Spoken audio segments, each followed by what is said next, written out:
All right, welcome into How About Wow. For the first time in the modern play design era of the NFL, the Cowboys finally have a coaching staff that can give their players an edge on game day. Here we go. In 2024, the Arizona Cardinals finished second in yards per carry. They had the most 40-plus yard runs. They had the fifth most 20-plus yard runs, and they were seventh in EPA per rush, and they did this with an average offensive line and no wide receiver hitting 1,000 yards. They just kept executing the most diverse play sheet in the league and kept defenses guessing. This, while the Cowboys were running mostly inside zone with a changeup of delays out of the pistol and an occasional toss outside, Cowboys head coach Brian Schottenheimer recognized this. He made their offensive line coach Clayton Adams his offensive coordinator 5 days into his tenure. We're going to look at the film and of what Arizona did last year and ask, are the Cowboys installing the Cardinals' run game? Do the Cowboys have the players to pull this off, or have they already started to mess it up? Let's do this. The only thing else I got to say is, how about them Cowboys? Yeah! All right, welcome in. I'm Gavin Dawson from 105.3 The Fan, and with me, as always, is the all-academic SEC lineman from Kentucky, Newbear Lesniewski. How the hell are you, buddy? I can't even tell you how many times I get telemarketer calls throughout the day and they just want to call me Mr. Brandon. The fact that you can say my name like you're from Warsaw, it gets me every time. I love it, man. And I love that How About Wow is brought to you by Bet Online. Sign up link in the description. I'm also going to put a QR code up there in the top right-hand corner. You can see it blinking there. Okay. And what we have for you, up to $250 in free bets, 100 free spins for all new accounts, Bet Online, plus millions of dollars given out every month in the form of VIP rewards. You can also get the sign-up link at our website, howboutwow.com. Okay. Dude, I just got a little palpitations, man. Like this is where it starts to get fun. It's not just countdowns and jersey numbers. Like, where'd you go put your money on? You know what I mean? Like, this is it's right there. Training camp in a week. You know, we're going to be looking at preseason games within 3 weeks. So it is here. And we have multiple Arizona Cardinals plays to look at. We have Tyler Booker tape. We have audio of the coaches talking about what they want to do, specifically offensive coordinator Clayton Adams and the new offensive line coach Connor Riley. These are the guys. These are the brain trust. And you never know. You know, we thought it was Bobby Slowick. We thought it was Mike McDaniel. Like, who's the next McVay, the next Shanahan, the next Ben Johnson, or, you know, even the next Andy Reid? Who continues to innovate even as he approaches 70 years old. And do the Cowboys have some guys here? Can they get synergy going with the front office and this coaching staff and this scouting department to produce the kind of game day advantages that we have very jealously watched really over the last decade since Sean McVay brought this out 2015, 2016, pants the Cowboys in the regular season, pants the Cowboys in the playoffs. Then Shanahan did it. Then LaFleur did some of it up in Green Bay in that horrific playoff loss. We have witnessed, you know, this revolution while the Cowboys under Garrett and McCarthy and Linehan and Kellen Moore have, you know, mostly stayed pretty generic and tried to out-execute the opposing defense instead of out trying to scheme and out execute the opponent. So that sort of lays the groundwork for where we are and why we're excited about Adams and Riley under Schottenheimer, right, Newbear? Yeah, and one of the things that's really cool to think about is the variance, right? I've had a real hard time for a minute here coming all the way around to these guys because at the end of the day, you got to hang your hat on something. It's 3rd and 1. This is what we run. It's 3rd and 7, and it's 4th and 7. We got one play. What's your one? We need a 2-point conversion to tie it up and send this thing. Like, what's the one thing? And you know what? Based on what we're researching, based on what we're continuing to get the shovel out and dig on, it might be like 4 things adding up to 100. 25 of this, 25 of that, 25 of that, 20. And oh, by the way, the thing I love the most is what we're about to hear from these guys and how they say they want to tailor it, not just to what they've done, but to what their guys do well, and then to what they feel like they can get over on the guys their guys are going against. Yeah, I mean, I think you nailed it. I mean, this isn't just a coach who was part of a successful offense. Like you see that happen with Super Bowl champions, where this guy was with Bill Walsh, he was with Jimmy Johnson, he was with Belichick. Let's hire him and hope that he's learned those championship habits and a championship way of looking at things. Everybody that you're talking about, that McVay tree, it's really the Shanahan tree extended, and the Shanahan tree with some Red Bull and some sprinkle. Like all those guys are running the same stuff. It's just who are you doing it with, and what's your thing off of the thing that makes you get one over on them, right? Because these guys all grew up together, and they were in Washington together, just goofing around on the grease board, and now they're really defining this era of football.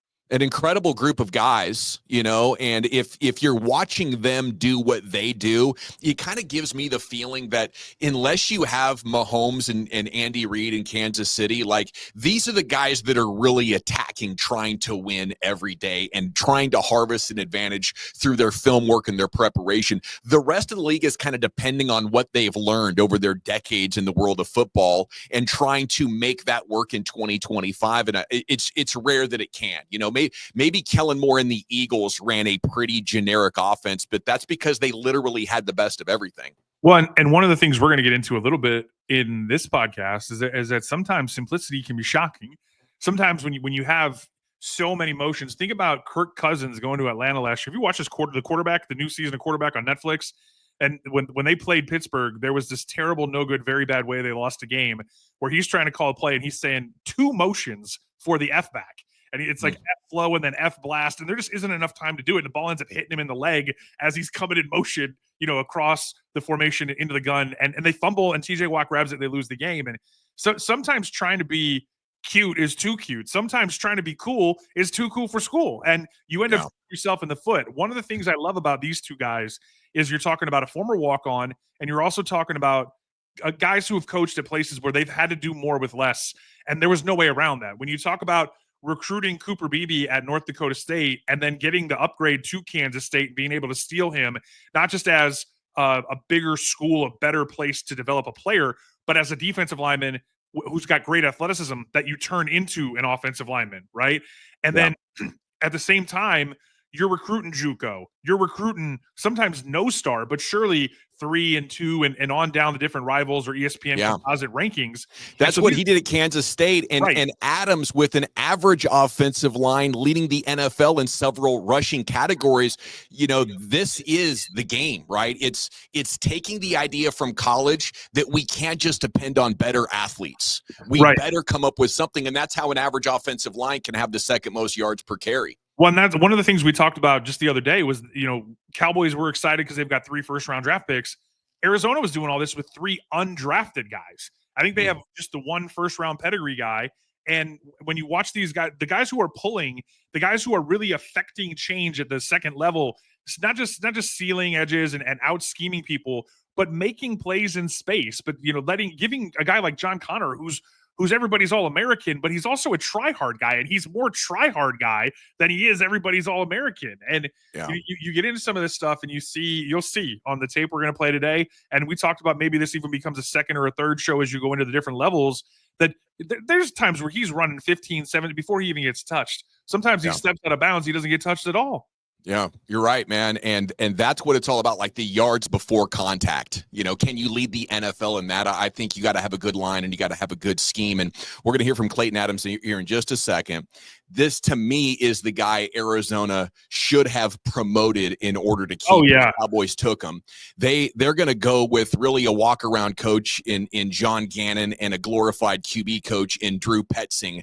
And I think they're really going to regret this. Clayton Adams is Arizona's offensive identity. He gave them a fighting chance. They finished 8-9, yes, but they had poor defense and a really immature passing game. So the Cowboys stole really what I believe is the Cardinals' best coach. Can they also steal their playbook? We'll hear from Adams here in just a second. But you mentioned it, Newbear. The Cardinals had the most diverse and unpredictable playbook in the game. It tormented opposing defenses. It could literally be anything at any time. And obviously you had James Conner, but it was the offensive line's ability to block anything up with equal proficiency. okay, which I really think drives at the core of this topic, because you need the right players, not only athletically, but the willingness to learn and add new skills. And then you need the right coaches, to teach them the specifics on how to execute everything. Arizona had a pulling lineman on nearly 2 out of every 3 plays last year.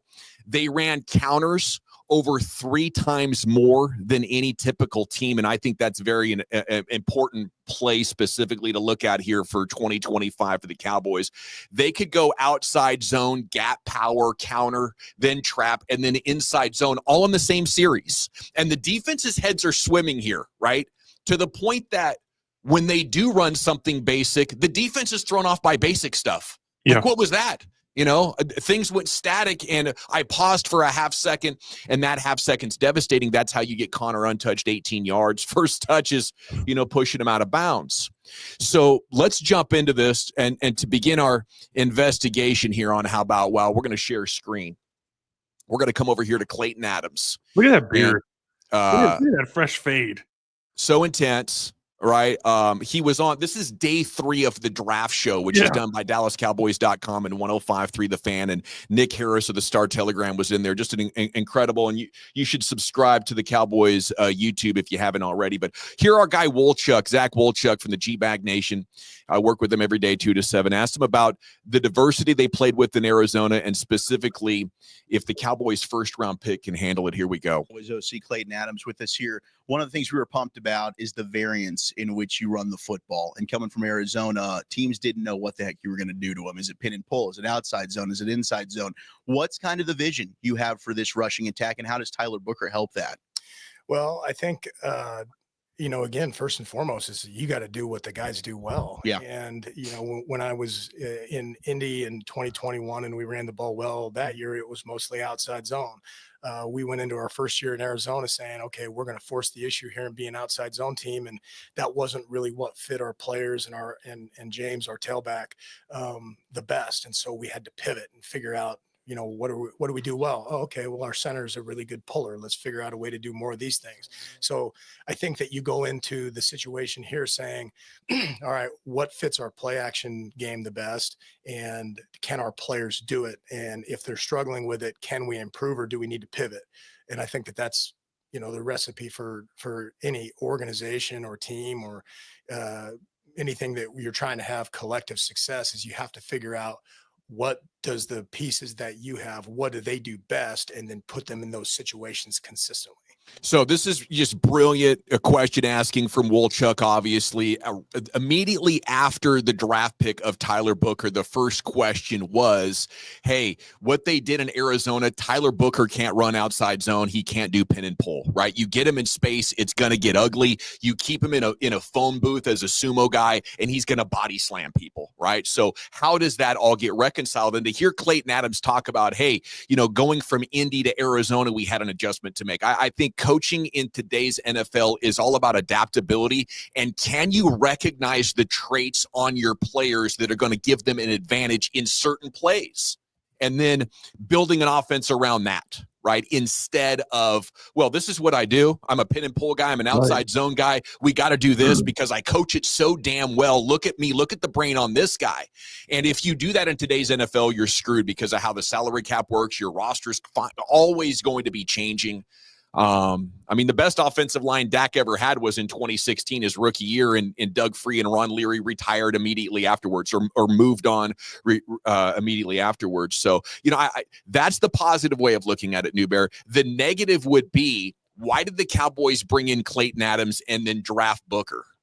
I'll just leave it to you there, because that to me is the biggest curiosity. Like, how does Booker and then Klayton fit into what Adams was able to do in Arizona? And does their lack of mobility or to hit guys in space, take away what Adams did? Do you still have confidence in Adams? Like, did the Cowboys, too many chefs in the kitchen approach to the draft, prevent them from executing Clayton Adams' vision? Like, Adams, even though he was the offensive line coach, was the boss in Arizona when it came to, this is our offensive identity. These are the kind of players that I need. And they let him cook. Here with the Cowboys, we got to hear from everybody. the regional scout, his boss, Will McClay, and then we got to hear from all the coaches and get a bunch of different opinions in there. And that's where I think maybe the Cowboys' way of doing things could screw up what Clayton Adams could potentially bring here to the team. What do you think? Well, both your offensive coordinator and your offensive line coach, they're in lockstep in terms of one thing. They're not looking at it as a negative. They're looking at it and they're talking about everything that you just laid bare, and they're saying that that's collaboration, and they're saying that's what we want, because they're saying whatever kind of stew, whatever you put in the crock pot, we'll figure out a way to make it taste good. And I've just been thinking a lot about. Please tell Zach Zach Wolchuk, if you watch this, I wasn't trying to steal your word with variance. Dawson's right. Excellent question and back and forth. Way to set him up and take him down the path. I've watched this thing so many times that word was on the tip of my tongue. What I was really thinking about was contrast. And I was thinking about when you go to buy a TV and you think about brightness and the difference between colors and absolute black. The reason I'm talking about this from an analogous perspective is contrast is about juxtaposition. Contrast is about black and white and tones versus color and what you see, what your brain can process, what your eyes can pick up. What that does to a defense, what Clayton Adams wants to do to a defense is put them in conflict. And what he wants to do is make you think. And that can be as simple as left versus right. It can be as simple as inside versus outside. It can be as simple as this is a pin and pull team that just hit me with a belly or a gut or whatever they call it and whatever their book is. And it can be as simple as not blocking a defensive end early to set him up for a Y arc or another type of release, or not blocking a defensive tackle early to set him up for that wham block that Gronkowski was so famous for in New England later. And one of the things that's really interesting about the way that this thing is set up is that the more I think about Booker, if they want to throw it 9,000 times, he ain't going to give up a sack. You watch that dude anchor, Dak Prescott sign off on this dude 2 seconds, right? What the problem becomes is the athleticism. What the problem becomes is when you put him in conflict with himself and what he can or cannot do. And the reason I'm talking about contrast and conflict still is because of this. Do you want the audio on this clip? No, I want to see. So there's him mauling a dude and you go, yep, watch this all day. He's 100 out of 100 clean. As you skip forward through this clip, you're going to see him pull and you're going to see his running back outrun him. Now, not here. Here you see him 100 out of 100 times you take him. Here you see him 100 out of 100 times. This is why you draft a guard at 12. Dak Prescott is not Jalen Milroe, but Dak Prescott doesn't have to be because ain't nobody going to touch him. Nobody's touching him. You better blitz from somewhere else and you better stunt around. You better go the other damn way. All these clips, you can watch 10 minutes of this, of Tyler Booker doing what Tyler Booker is good at and fall in love. This is where you start seeing issues, when you start seeing him go horizontal and you start seeing him go wide. And when he's asked, no, this one he's coming down, he's fine. I think it's the next one. Yeah. Watch the running back. This is the quarterback running right past him. Now for a touchdown, admittedly, but on Sunday, Milroe's fast. Dak Prescott's not doing that, right? No. And you can argue that there's no one out there for him to block. But when you get to the Tennessee one, here goes Milroe again. And that should be an explosive play, but Booker's so slow, Milroe has to slow down. This is where he's going to get eaten alive on Sunday. This is why I said not at 12. Like, that's a loss. That's a TFL. And that should be a splash play. And that's all on him? Well, it's on. There's garbage at the front. It's not clean getting out. So that some of that's on his tight end not helping him. But if you believe that the play before this is basically what a 1-9-6 10-yard split looks like, then what you're asking for is cerebral linebackers who can also run. The Luke Kuechly's of the world that everybody loves at Mike. Roquan Smith is going to destroy this guy because he's just going to come run right through, right underneath, right past. Yeah. Like those guys are big enough to take him on in space as well. But the reason I'm talking about contrast and conflict is that when you do that, if you just run that and that's a base play, you lose. If you run that and that's a base play, Tyler Booker should have never been drafted at 12. You can't play him if that's your base offense. But if you ask Tyler Booker to be the pin guy and not the pull guy, and if you ask Tyler Booker to be the duo guy inside, if you ask Tyler Booker to be the man-handling mauler And then, oh, by the way, after you have that 12 and that 15 and that 11 and that 7 and that 9 and that 11 and some of that young Zeke stuff where you're not even getting to third down and the defense is tired and you hit him with a counter, then it doesn't matter that he's 196 because the defense is in conflict with itself. The linebackers have to think. The linemen have to think. Or they're guessing and they're trying to jump inside, trying to make a play, trying to find that peanut punch moment, and they take themselves out of the play anyway.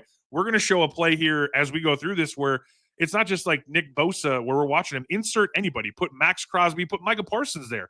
And you see these plays where they turn these guys loose because they're playing mind games. And that's some of the things you have to do to mitigate some of the athleticism that you might not have. But Tyler Guyton does have athleticism. Tyler Smith does have athleticism. Cooper Beebe does have athleticism. So this isn't about Tyler Booker not being a good player, not being good enough athlete to do some of these things. It's just about not asking them to do them all the damn time. And when you do it from a place where the defense is in conflict with itself. Yeah, surprise the defense, and those things can be effective. But that's what I wanted to ask you about, because I think it's specifically just getting all the way outside. Sure. And I think when you look at the ability to provide a lot of those same looks as far as a guard pulling, can he do that in counter? Can he do that in power O? I think so, because you're not asking him to run 15 or 20 yards. You're asking him to get a couple of steps, in a different direction, still inside the tackles. He can do that kind of stuff, right? Well, yes, and you're also you're showing a different picture, which messes with the safeties, which messes with the linebackers. If you're playing a heavy zone team, all the DBs, like Eberflus wants to have all those eyes on the ball. That's where you get corners caught peeking because they see the guard pulling. They see this big 320-pound bully coming at them, and they're like, oh, shit, I got to go get in there because they might be the forced defender. Now, all of a sudden, you're throwing over a cornerback's head, and it looks like Tecmo Bowl, right? Like, we get into some of this stuff with Booker that's really interesting, too, from a pass pro perspective, is if he can anchor at the line of scrimmage, what happens if we give him a 3-yard head start, even if someone's blitzing or someone comes free on a stunt? Now he's the cleanup crew, and we don't have Dak running for his life, running toward the sideline on these, half-field reads where it's CeeDee Lamb or bust, and you're throwing the ball to your grandma in the stands, and sometimes Dak tries to force it in there anyway,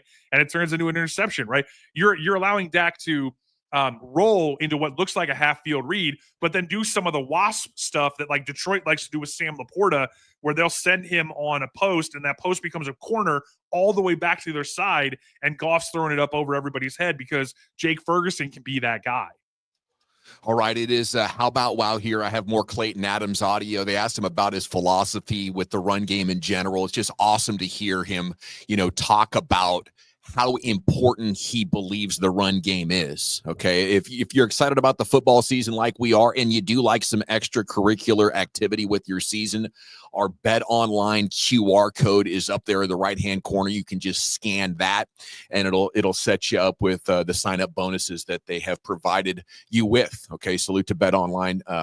Okay, they also asked about this philosophy here, and it comes down to creating explosives in the run game to set stuff up. Here's more from Clayton Adams, and I believe we're going to get the question here from Wolchuk as well once again. Explosives in the run game is a recipe for creating explosives in the pass game. And hopefully the hope is that by being able to move the line of scrimmage, you're able to protect differently than just having to drop back all the time. Because I know one thing is it's a heck of a lot easier to block these D linemen when they don't know it's a pass. Right. So, that's one of the things. And the other part of it, and I truly believe this, is that when somebody can impose their will on you in the run game, it's a disease for the entire team. And it affects everybody in a negative way. And conversely, it affects your team in a positive way. It's like, all right, we're going to go out on this drive and it's going to be bang, bang, bang, and then boom over the top. Or, maybe you did that on the last drive and you come out with a play action that hits a deep crosser or something like that.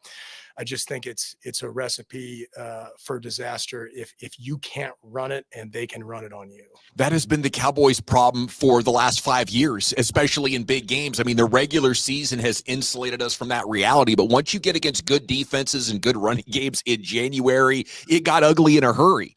And I think that gave this front office a false sense of security about how bad their schemes were and how unphysical their team was. And hopefully Clayton Adams, Connor Riley, Brian Schottenheimer can start to get this right, at least on the offensive side of the ball. But, the other reason I love this Newbear, is so many of the good offensive minds have had a romantic relationship with the passing game. And, they use the running game almost like it's, well, I guess we got to do these to keep the defense honest. And they're hoping that it wears them down and then they can pop a couple of big plays. But really, they want to cook in the passing game because that was the currency over the last 15 years. Like, who's got the great passing game that you're going to bring? That's going to get you paid. That's going to get you recognized. That's going to get, The Athletic and ESPN, everybody writing about how you're a genius and setting you up to be the next head coach.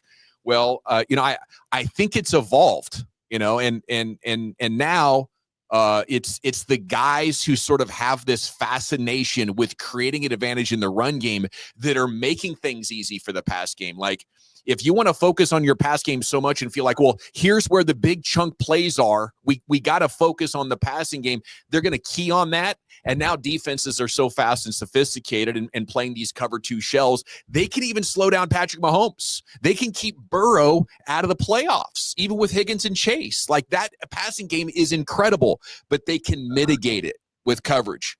If you can be smash mouth defensively, you can take the soul from the opposition and you can get them out of the cover 2 shells. And for me, nothing else on offense matters that much right now unless you can do those 2 things. Well, the Tampa 2 stuff that's the problem, right? I mean, you even had experts and pundits talking about how they should ban Mel Kiper and then like these big name guys are talking about how they need to ban Tampa 2.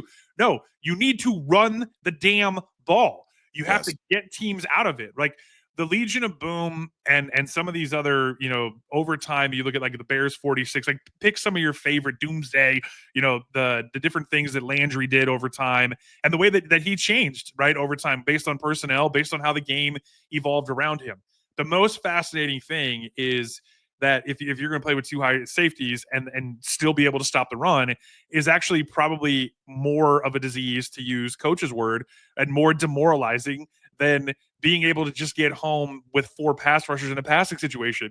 Because if you're basically saying we're going to have 2 high safeties, we're going to play a man short, we're going to give you a pre-snap and before you motion, before you do any of the genius stuff that makes you so special, Mr. Play Caller, we're willing to sacrifice. We're going to play pawn sacrifice here in the X's and O's on the grease board because you can't do it. You can't get it done. And then, oh, by the way, if you're going to be stubborn and you're going to be Jason Garrett, Kellen McCarthy enough to say we're still going to throw it into this shit, and then we're going to blame Dak, right? Like, what are we talking about? So if you have to, the thing that you have to be so excited about as a Cowboys fan is that when you look at what a Clayton Adams offense, not how, but the way it adapts. It's not this one thing where we're saying, okay, we run power O and then here's what we do off of that. We run quarterback Y arc and here's what we do off of that. We have all this RPO stuff and then here's how we work, inside run game into that. It's literally all of those things. And so when we talk about week to week variance, I'm going to go back to that word, and we think about how this applies, and I have this apprehension about Shoddy, man, what are you doing? Like, because what are you going to hang your hat on? If Javonte Williams wins the running back battle royale, he's a different type of runner than Miles Sanders. Jaden Blue's a different type of runner than both of those dudes, right? And oh, by the way, he might have a fumbling problem, so we might not want to have him around people as the least amount as possible, right? And when we go through this and we go, okay, wait a minute, hold on now. From week to week, if Javonte is really healthy and this is how we want to headbang, because we know that we have this advantage up front, and we also always in the back of our pocket have CD and GP, because now if you're sitting in that Tampa 2, we're taking whole shots with Fergie. And I love it, man. And we talked a lot about that on yesterday's show, like how much of it really matters if you don't have the right running back. And I think it's interesting. We're 29 minutes into the show and you just brought that up for the first time. You mentioned Pickens and Lamb, and you have Ferguson as well. Can the Clayton Adams offense work with the runners that they have? And to what extent is that going to be a limiting factor? Well, I mean, James Conner was he entering his age 28? Yeah. So he turns 30 this year. So he was entering his age 28-year season, and he had never had a 1,000-yard season. He had been a very, very good back. He'd been a guy, here in Pittsburgh that everybody loved because he was a Pitt guy, and he had been a guy who he approached 1,000 yards in year 2. I think was as close as he got, and he was a guy who, you know, year in and year out, he might be 4.5, but he might dip to 3.7, and there were reasons here in town for that. But James Conner's a guy who's big, who's strong, who's 4.65, who's not shifty and sudden, but he's contact balance and he's vision and he's get on a track and stay on a track.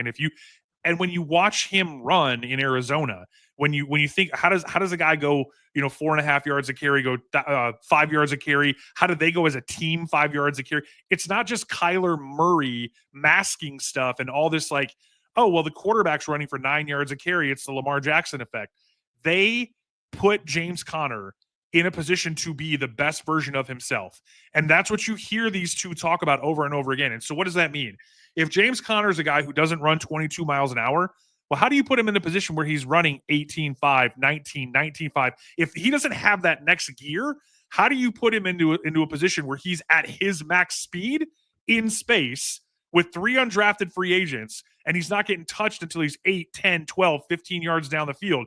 Because then when vision, then when contact balance, then when breaking tackles comes into play, that's how those turn into 30 and 40 and 45-yard runs. And that's been the secret for Derrick Henry for a lot of his career is, can you give him the runway to be giant and pretty fast by the time the first tackler is arriving? And it's a totally different ball game. Let's also not forget it. Derrick Henry does have that extra gear, right? He does have long speed, right? But he doesn't have his first 10 yards was not very quick at the combine. Never disputing that for 1 second. And that was how the King Henry stuff got shut down everywhere. Every time Tennessee got good, and every time that's how Cincinnati can take 9 sacks on Burrow and shut down King Henry and win that game and go to the Super Bowl, right? Like, they were the 1 seed. Tennessee was the 1. Yeah. And when you think about putting yourself in that kind of position, James Conner's got a little bit more wiggle than Derrick Henry, right? James Conner's got a little bit more, I have to do things a certain way because I'm not that gifted. And when you have guys like that, it goes back to what we're talking about, these guys being at North Dakota State, being at Kansas State. It goes back to what we're talking about being in Arizona with 3 undrafted guys in your top 5. You have to find ways to take not just what your guys can do and not just what your guys can do versus the guys they're going against, but how do you put them in position to be the best version of themselves? And when you look at the Arizona tape, this is one of the things that I missed earlier that I meant to say earlier when we were talking about variance. It's not just types of plays. It's what those types of plays do. It's horizontal and vertical stretch. So vertical, it's easy. George Pickens, go run a 9 route. We're going to throw a go ball. Everybody gets that. But when we talk about James Conner and the Booker highlights that we were showing where he was struggling to get outside and Milroe's literally running past him, right? Or a defensive player is undercutting him and getting a TFL. When those plays are successful and you're able to run counter after you just ran it right, you run it left. That field is 53 1/3. You got to sprint. You got to get back to the huddle. You got to get the play call. You got to get lined up. Then you got to go the other way, the whole way. And then you got to go back to the huddle, get lined up, read your keys. And then your keys are wrong. They're making you wrong because they're lying to you. And they're telling you this play is going to go left, and they sneak it out the back door right. Not quarterback option, not read option. It's literally the big guys up front where you're saying on this play, we might go tackle guard, GT. On this play, we might go center tackle. On this play, we might run freaking buck sweep. We'll pull I love it. Vince Lombardi stuff. I love it. Let me build on it with just a little bit more audio. We're going to go to Connor Riley, the new offensive line coach up from Kansas State. Woolchuck asks him here about, that what you're talking about. How important is power compared to athleticism there, and specifically at the guard spots here? I don't want to repeat the question. Here's Woolchuck with Connor Riley. How important is the athleticism versus, okay, I see a guy that's clearly got the power and I can work through that with the technique? Yeah, I think that you really, at the end of the day, you want a combination of both. And you're looking at, we do need athletes. We do need guys who can bend. We do need guys who can transition on blocks, but then also guys who are holding up against the interior defensive lines within the National Football League right now. It's changed. The dudes you kind of always thought 10, 15 years ago were out on the edge. And now you got some of these war daddies inside and you're going, man, you need a physical, athletic, smart guy to play those positions. Coach, I think the big takeaway there is that keeping Dak clean from middle pressure is massive. And they're sort of weighing those two things as they're looking at this. You can't snap your fingers and make a Tyler Smith or a Zach Martin be there that can be the athlete and be strong. But I think they believe Booker had enough of the athleticism and they loved the strength component that should keep Dak pretty dang clean. If the Pittsburgh Steelers could have drafted Tyler Booker instead of Kendrick Green, Ben Roethlisberger might still be playing. That's how good he is pass pro. That's how much of a stabilizing force he can be for the middle of this. Because now you don't need to help that guard on that side. BB can go help the other side. BB can go head hunt. BB can be the cleanup crew. And what's fascinating about this too is what he just said is he was talking about that in one player. Why do you draft Booker at 12? He had enough of the physical stuff. He had enough of the three things they want, right, is character, talent, and then the third trait is the work ethic. Because if you have the talent and you're going to work at it and you're also a good dude, that's the home run, right? What they want to be able to say with Booker is that he's athletic enough that we can do all the things we want to do. He's tough as hell. He's going to work his ass off, and he's a great guy. And all those things check out. What they're not going to ask him to do is pull 48 times a game. What they might ask him to do is run the counter left after they have success running it right, because he's not the one pulling. Tyler Guyton is the exact opposite conversation. He should be athletic enough to be a part of this little game that we're going to play and go run all over the field. He might need help as he continues to develop physically. He might need a chip. He might need Tyler Smith. He might need Schoonmaker or another part of the way they design their pass protection, particularly in blitz packages, so that Guyton's just not on an island in one-on-ones. Being set, it's not even about being set up to fail, because we're talking about an NFL left tackle. It's about being set up to succeed the most amount of the time as possible, even if that means taking a guy like Jaden Blue out of running a rail route and turning him into a check down. Yeah, I think it's important that we focus on Tyler Guyton here as well, because he's by far the weakest link, and I think there's a conversation to be had that are you only as good as your worst offensive lineman because of how he can be compromised or how he doesn't help, how he has, a drive killing plays as a result of either penalties or, missing a block, stuff like that. But you had mentioned earlier, how Clayton Adams keeps him guessing here, and I'm sorry to bounce around on you, but I wanted to give you a chance to talk about this play as well. We go to Dan Rogers, Blogging the Boys, his Twitter account. Yeah. And I guess I need to get in what he said about it. One cool thing about Adams' run scheme is how often his running backs get a running start before they're even touched. And that's what we were talking about right there, how you can have a guy who's not fast still be devastating when he gets to the second level. Look at the down and distance. Yeah. Did you want the audio with this as well, or? No, I mean, not necessarily. But this goes back to what we were talking about yesterday, is patience and stubbornness. So this is tackle and guard, right, coming around. And he's 50. He's got the first down. It's 1st and 15. He's 16 yards. He almost tackled himself. Rewind it.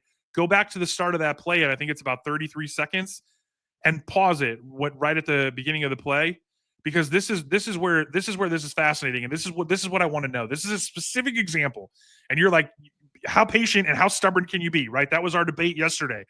Look at this. Look at this back. This wide 9. Right. All that there is wide 9. There's nothing between the Y and then the center. Everything else is, there's 3 defensive linemen to the right of the center, correct? Yeah. This has to be an automatic. This has to be one of those things where no matter what is called, and if George Pickens hasn't even seen the ball, and there's 1 minute and 56 seconds to go in the game, and this is the play where you're going to get a drive starter for George Pickens, and you've been talking him up through 3 TV timeouts while you're trying to get the ball one more time to go win this damn game. Look at this. 1:56. Obviously, they're down by 12, and some of this stuff is game circumstance dictating it. But imagine it was 30-25. This has to be an automatic. 15. Because now you're on the run, you're on the go, you're at the plus 40, and now you're in a position to take a shot. And I'm just saying that if it's 1st and 15 against the Eagles on Thursday night, and they come out in a look like that where they're daring you to do something, you have to be able to do it.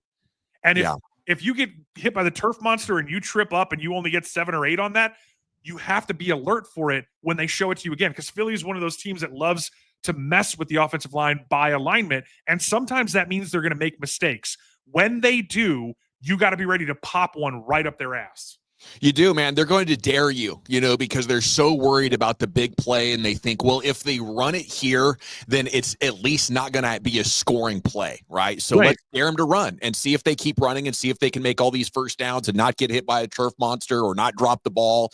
And I think those are going to be massive concerns for the Cowboys. Like, can you turn those opportunities into 30, 40-yard gains? If it's Jaden Blue, how many of those is he coughing up? If the end does manage to get an arm in there as you're running by and hit the ball, what's your ball security like? And the ability to execute that is massive. I think along with what's the scheme going to look like when we get to Oxnard, I think running back, has to be one of the biggest storylines, along with George Pickens. Like, those are the three. Can one of these runners, be the James Conner, be the difference maker, or at least be something close to it? That's one of the things when you're watching the Arizona Cardinals too, is like the defensive coordinators of the other teams are saying James Conner's really good, but he's 4.65, and our linebackers are like 4.48. There's no reason that we can't just, our guy is better than your guy. The difference is when your guy has to think, even if he is 4.48 and the guy that he's running down is 4.65, he ain't better, because he's a step behind no matter what he does. And when James Conner is at 99% the best version of himself, and you're still thinking about it, or now you got to go get him and you're in hurry up mode, and now there's fear, and now you're chasing, and now you're tired, that's how you dictate terms. What did you like about this play here? We're at the 4:30 mark of these James Conner 2024 so it's highlights. Next one. It's 4:39 into 4:40 when they go to the all 22 on this one. I thought, based on the 68 to tackle here, I thought he was going to fold. They're talking about inside zone on the game broadcast, and when I saw it live, I was like, holy shit, they're folding this. It's actually like a different way to block inside zone, because their guys are way more athletic than I thought they were. And what it really shows you, though, is the feel, because you watch 68 take over, and then you watch the 76 come down and smash the dude, and that's where the whole opens up in parts like the Red Sea. And then when you rewind it and you start it over, this is where I'm talking about setting stuff up for later, or even next week. When you so right here, 68 is going to, and 76 are going to split, and you see Bosa just miss that tackle, right? Well, at first you think the tight end made a mistake because they just turned him loose, but his rule has to be, if the end crashes, you let him go, because of the mass of humanity and the timing of this. As good as Bosa is, he can't get there. But what that also encourages Bosa to do is to feel like he can, and to keep doing that, to try to make that play that's going to save his team 4 points here. And then that's where Kyler Murray kills you later. That's where some of the orbit stuff, some of the reverse, the trick plays, the fun stuff comes back around and comes out the back door. And Jaden Blue or CeeDee Lamb or Turpin or one of these guys can have a whole lot of fun in the open field, because you've basically encouraged the defense to go chase and cheat and feel like they have to do a little bit something that's outside of their role and responsibility in order to get the job done. And for the last 15 years, basically the Cowboys would say, or really for their entire history, right tackle, you got to beat Nick Bosa. Mm-hmm. You just got to beat Nick Bosa. Go beat your man, right? Well, when you got guys like Zach Martin, you can do that. Sure. Yeah.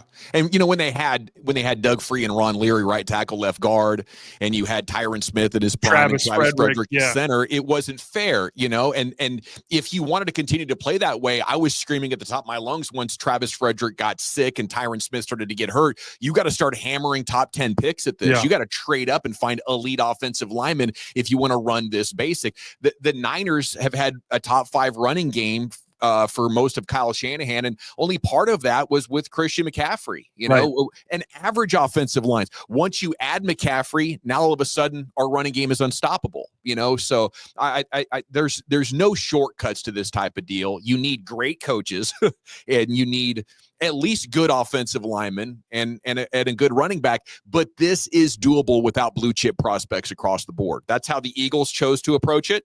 The Cowboys don't want a team build like that. They don't want to be that aggressive financially. There's other ways around this, and it's exciting that the Cowboys are finally in the game. I thought they were in the game like in 2020 with Kellen Moore. 2019, maybe that was a big year. They started hot. We had a lot of horizontal spread, misdirection, and motion, and then for some reason they bailed on that.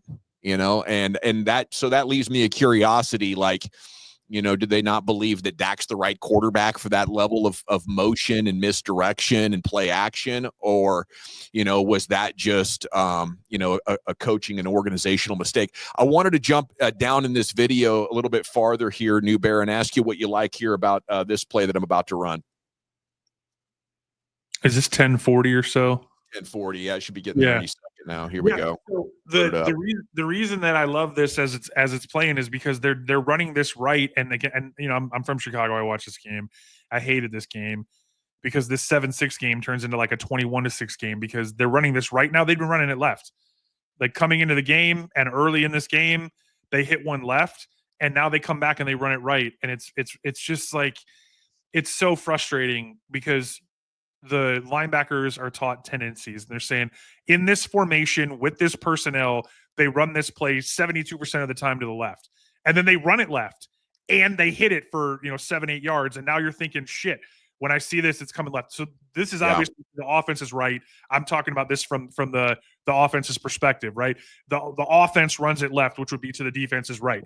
Now it's so crazy. Just to add to that real quick, how many times watching this highlight reel, you'd pick up on a play and the announcers would say, well, after Connor had a pickup of 11, here's another first down. And there he goes for 8, or there he goes for 15.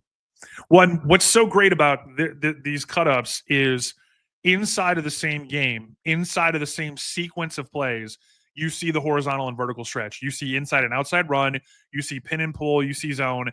And then you see the play action off it. And it's not just for a deep crosser or wasp or any other action. It's actually a screen to James Conner. And it's not just a slip screen. It's a delayed throwback all the way across to the numbers on the other side of the field.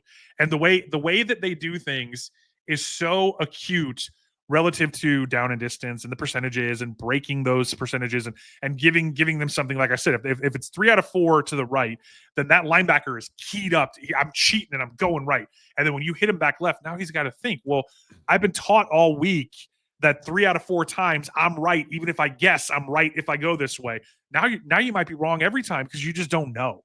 Yeah, that's like how Kobe Bryant dominated the league. Is he kept track of how many times he went right and left and became unscoutable, right? And then he made sure he had equal proficiency going right and left and different counters off of all of those to where the defenders were just paralyzed. Like, I guess I'm just going to try to stay in front of him and get a hand in his face because that's if I try to overcommit one way or the other, he's going to get me.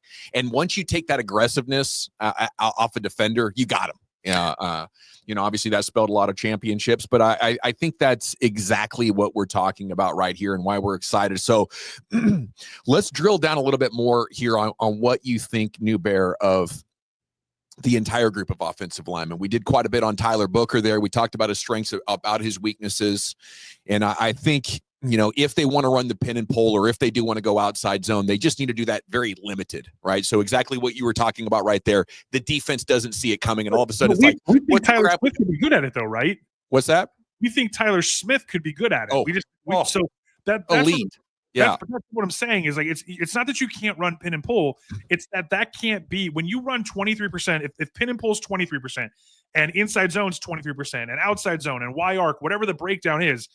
There just has to be the emphasis on that 23% with Tyler Smith. And then you go look at Tyler Booker and you say, okay, well, how does this look? We got to sneak it in. We got to remember on the call sheet. He's got to be play side, 80% of the time? Sure. But and then Smith's there's pull side.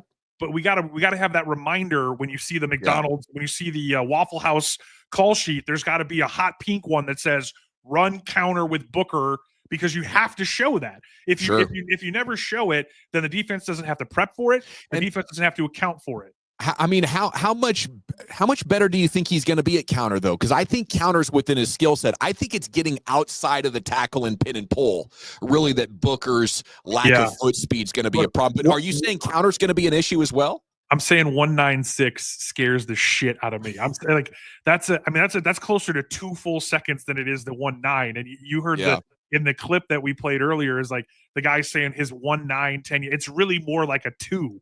Like that's not good. And what I'm talking about is even just like in the Tennessee player or the Georgia player, where Milroe's kind of able to make up for some of his deficiencies. And you're in a situation. Milroe is such a special athlete. He's going to be so fun to watch develop. I mean, he's in that Lamar Jackson class of athlete, that Michael Vick class of athlete. And he was able to make up for a lot of inefficiencies at Alabama, but that also got him into trouble. That's a whole nother podcast. The thing about Booker, no, counter, power O, some of those things. But where it is challenging is you saw if things are messy, if Spoonmaker doesn't get a clean down block, Booker's lack of athleticism doesn't just hurt him from a foot speed perspective. It hurts him from an agility perspective to be able to deal with mess, to be able to deal with garbage. And so moving targets. Yeah. Good defenders are going to be like a ninja against him. He's like, whoa, where'd the guy go? If there's wash, though, from his own guys, that's what I'm concerned about. Okay. So next angle in the discussion, and as we approach a conclusion here on how much of Arizona's run game can the Cowboys execute in 2025, the runner isn't as good with the Cowboys. I don't think there's any way the Cowboys are going to have a runner as good as James Conner. The Cowboys' offensive line last year was bottom third. Arizona's ranked about middle of the pack. Can we real quick just thinking about something that both Adams and Riley, they were talking about that they both said. One of the things they talked about that because you just said flat out there isn't a running back in the room that's better than James Conner, and I'm not disagreeing with that. But what I am saying is that both of these guys said that the two big things, right, the vision and the contact balance to get through and get what's there, but also the finishing. James Conner doesn't finish. He finishes drives in the goal line in the red zone, but he doesn't finish. He doesn't break 60, 80 yards. Miles Sanders can. James Blue can. And so what I'm saying is there's an element of this. But they're also really going to struggle to even get to the point, right? James Conner could get to the point by making linebackers miss. And yes, now a safety or a defensive back or a super fast linebacker is going to catch him 25, 30 yards down the field. I think a lot of those guys will get snuffed out, before they even sniff first down. Sure. All I'm saying is that if there isn't a 1,000-yard rusher in this group, if there isn't a 5-yard per carry from this group as a whole, we also have to think about things like the screen game off of it. We also have to think about play action off of it. We also have to think, like, when we're talking about the patience and the stubbornness, right? If you pop one of those long runs earlier that James Conner can't finish, that opens up another element of this game, because now if you're in Tampa 2, those safeties maybe are a little bit hesitant. The defensive coordinator might be hesitant to screw one of them into the box, and those safeties might be hesitant to just come screaming down because they're worried about Miles Sanders or Jaden Blue running by them. And the Cowboys have better wide receiver options. If I had to pick a quarterback right now, I'd probably take Kyler Murray over Dak. I think it's close, but either way you go with that. Because of the feet Yeah. I mean, his escapability, and he's more accurate. He's got a cannon. Even though he's small, he's very powerful. But it's a tiny human out there. But it's so awesome because I love watching him. Yeah, it's great. God. You ever watch his high school film? Yes, some of it. I mean, he's undefeated at AT&T Stadium it's still. Like I think. Yeah, he's a legend around here, right? That's what I'm saying. But the thing I wanted to draw attention to, Newbear, is what are the limitations of Clayton Adams' genius? Sure. If he is this guy, and who knows, maybe he'll fall flat on his face and he's just a good offensive line coach. But, if your quarterback is maybe a half tick less because he doesn't have the escapability of Kyler Murray, he doesn't have the RPO threat of a Kyler Murray. If your offensive line isn't as good and your running backs aren't as good, can we make that jump here in 2025? Is that jump likely? Or are we going to be back here in 2026 talking about have the Cowboys added enough to actually allow Clayton Adams to bring his vision to life in 2026? I mean, let's not forget this passing offense was built around Trey McBride, who's a very, very, very good player, but there's nothing that he does that Jake Ferguson can't do. Also, Marvin Harrison, I mean, top 5. I mean, you talk about traits. I mean, his dad's a Hall of Famer, and he's half a foot taller than him and faster. He's going to be amazing, He caught 53% of the balls thrown to him last year. You talk about how accurate Murray is. They used Harrison in a role that Pickens will probably be used similar, not same, but a lot of deep balls and a lot of deep crossers, a lot of dig route, like a lot of different. There wasn't a whole lot of zip screens. There wasn't a whole lot of anything easy for Marvin Harrison as a rookie last year. And then off of that, as a collection of guys that might not even be on the roster this year, right? Versus CD, GP, and then bless you, sir. We're saying, give me 70, 80% of Trey McBride. And I'm not talking about 110 catches. So give me, 80 catches, 85 catches for Ferguson. But I'm talking about, at the very least, he's in the same conversation, traits-wise, skills-wise, athleticism and ability wise, right? So then you really look at it and you go, James Conner, what is he? Is he a good player? Is he a professional running back? Is he a starting? Yeah, he's entering his age 30 season and he might be getting better. He beat cancer. He's beaten the ankle wrap. He's showing up. He's an all-around complete RB1. But he's also still 4.65. Javonte Williams was rated as the third running back in his class coming out of North Carolina. Knee, not the same guy. We're going to find out. Miles Sanders is a guy leading the league in yards per carry, basically. He was doing the same kinds of things that Saquon was doing in that system.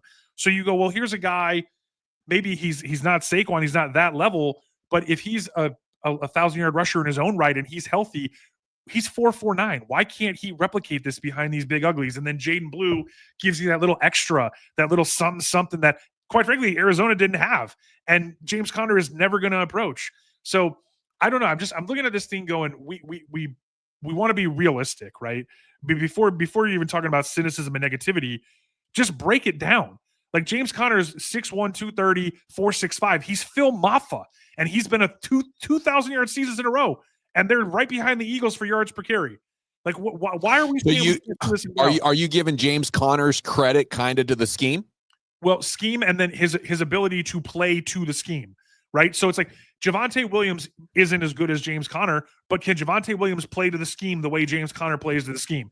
Because Clayton Adams is going to get us to look at these players differently. Yeah, absolutely. Because there's things they can do that James Conner just simply, flatly, and plainly can't. Because I was thinking about what would prevent this from having success. I think the talent difference from Arizona to the Cowboys is significant when you look at the offensive line and the running back. But the running back situation, as you just talked about right there, it could change. The offensive line is probably primed for a jump as well. When you talk about the biggest jump a player is going to make is year 1 to year 2. Love this.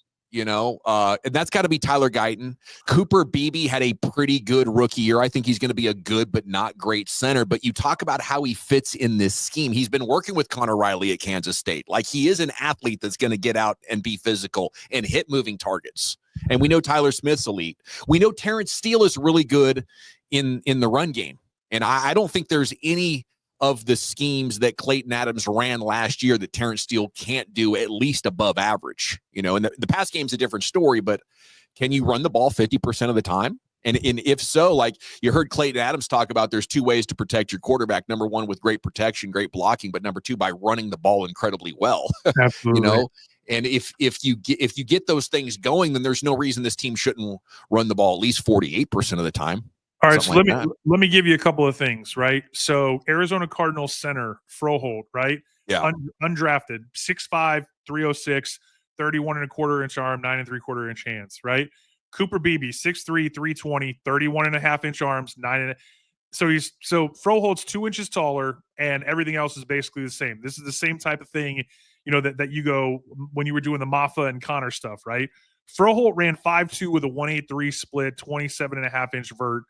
Beebe ran 5'0", 175 split, 27 1/2 inch vert. Like, you talk about guys and traits and the way people shape up. Froholt's an undrafted kid, and Beebe's a better athlete than he is. Froholt is leading like Jason fucking Kelsey. You're telling me that Beebe can't be better than Froholt? I don't think it has anything to do with the running backs. I mean, shout out Mina Kimes, but adding on the CeeDee Lamb and George Pickens stuff, I think it has everything to do with Beebe. I think it has everything to do with how Guyton assimilates to becoming a professional offensive lineman and how Cooper Beebe takes this center thing to the next level. Well, this is a lot of fun as we sit a week until 105 through the Fan sends staff out to Oxnard, California to begin training camp. We'll be there. Cannot wait. Shout out once again to our sponsor, Bet Online. The QR code up here in the top right-hand corner. All How Bout Wow viewers and subs get some incredible sign-up bonuses if you hit that QR code or hit the link in the description. You can also find a link to that at howboutwow.com. Anything else to add, Newbear, before we tie a ribbon on this? I know I'm a little bit hot under the collar about some of this stuff. I'm just like, I get into when you look some of this stuff up and you go, wait, so we're really going to say this guy can't do X, Y, or Z. And then you see the guys who are doing it and they're faster or they're stronger, right? Or they have the same type of tape. But okay, before, just real quick, it's not about the measurables. It's about my sports awareness and how my eyes tell my brain to react when a player moves. Oh, absolutely. Right. That's why we don't go to the Olympics to find the best football players. If you're an undrafted kid with a name that we can't pronounce from a country that just found out about football versus a dyed-in-the-wool guy, interior lineman who literally has had, this coach following you around the country trying to get you everywhere he is, and now he came to you. You're telling me these guys can't figure it out? It just makes me crazy. No, they can't. They can't. You're born with that, just like you're born with being fast or slow, or being a good endurance athlete or a good explosive athlete. Yeah, I don't think you can learn it. Like, my sport is soccer and I coach it, right? And kids that show up at 5 years old that can look at the opponent, see them leaning one way and go the opposite in a split second, they always have it. And some of them totally screw it up and never work, right?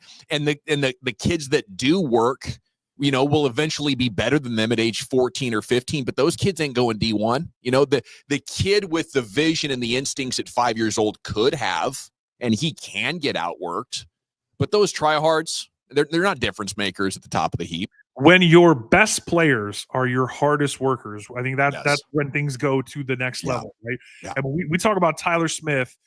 Tyler Smith isn't just busting his ass for his contract and his all jacket. Tyler Smith is busting his ass because he knows he's got Devin Booker. Shout out Big Blue Nation, Kentucky basketball, the greatest tradition. Tyler Booker, he knows that there's a facsimile of himself on the other side, and in between them is a rising pivot star. And if they can get Klayton right at all, or if the guys who are coming for Klayton because they know there's blood in the water and Asim Richards is him, because let's not forget how high they think of him, or some of these other veterans who might have to step up and plug and play. All I'm saying is not everybody's a first round pick, so undrafted guys become really good all the time. But if Froholt can have Mark Schlereth slobbering all over himself in the booth, and we're not thinking the same thing about Cooper Beebe, shame on us. I mean, Ali Marpet did it, so there's examples. And I think smart, try-hard guys at center with that kind of athleticism, I'll bet on that dude to be a multi-time Pro Bowler for sure. By the way, check this out, Newbear. I salute you for how much you know about the NFL, and your acumen on the Cowboys just 2 months into this podcast is impressive. It surprised me as well. I didn't figure this out until the guy had been on the team for like 6 months. You pronounce it awesome. His parents actually named him Awesome. It's Awesome Richards. And by the way, he might beat out Tyler Klayton at left tackle. That's right. I love his name. We're back right. tomorrow to continue the countdown to camp. We'll see you in Oxnard, sir. Till then, how about wow?